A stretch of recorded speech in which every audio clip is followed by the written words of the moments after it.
Checking out this knife from OKNIFE. This is their ceramic bladed utility knife.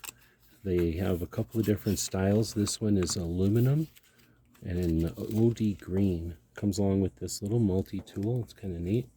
And then instructions here.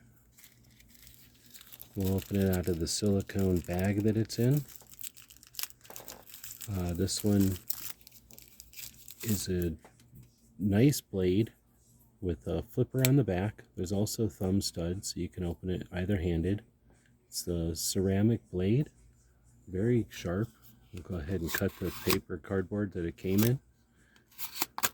Cuts just as good as any razor blade, only doesn't get dull, and you can see that it's a ceramic blade. It can be replaced with a standard blade. It's a button lock, so it's easy to close. Has real good lockup. This has a clip for tip-up carry. Since it's the button lock, the tip doesn't flip to either side. Very easy to open and close. This has the aluminum handles, and this is the OD green. Hope this helps.